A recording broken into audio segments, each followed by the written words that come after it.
Il-Ministeru ta' Trasport Russu konferma li fis-sijal bikrin ta' 3 ta' Marzu il-bastiment Arctic Metagas kien attakat biswit l-ibħara territorjali Maltin kif qiegħed jingħad mill-istess Ministeru li l-vapur illi kien qiegħed iġor merkanzija skont ir-regolamenti internazzjonali intlaqat minn bastimenti Ukreni li kienu qrib il-kosta Libjana xi ħaġa illi qatt trid tiġi konfermata. Il-Gvern Russu rringrazzja lill-iskwadri ta' salvataġġ Maltin illi f'ħidma konġunta mar-Russi salvaw l-ekwipaġġ kollu illi kien jikkonsisti fi 30 membru. Fl-istqarrija uffiċjali ir-Russi saħqu illi qed jikklassifikaw dan l-att bħala wieħed ta' terrorizmu internazzjonali u piraterija fi ksur tal-liġi marittima.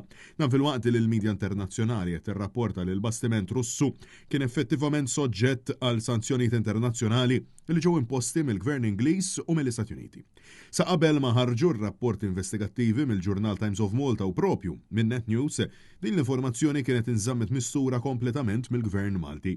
Il-bastiment kien telaq minn Russja fl-24 ta' frar meta ħalla l-port Russu ta' Murmansk li jinsab fiż-żona tal-Arktiku fiċin il-Finlandja. Waqt jingħad li kien parti mix-Shadow Fleet tal-Kremlin flotta ta' vapuri li jittrasportaw armi u cargo rescues tramite il-Baħar Mediterran.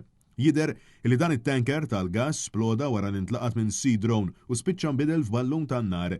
Fiż-żona waslu l-membri tal-AFM li taw l-assistenza tagħhom fil-fatt l-armata stess konfermat illi l-ekwipaġġ kollu irnexxielu jsalva wara li telgħu fuq lifeboat. Kemm il-Ministru Byron Camilleri flimkien mal-kap tal-Oppożizzjoni Alex Borch u Shadow Minister Derin Karabot ikkonfermaw li saret laqa fil-Parlament wara s-seduta tat-tlieta. Bil-kap tal-Partit Nazzjonalista Alex Borch jinsisti illi f'dan il-mument partikolari hemm bżonn illi nolgħu il fuq mill-partiġaniżmu politiku u naħdmu il-koll id fit.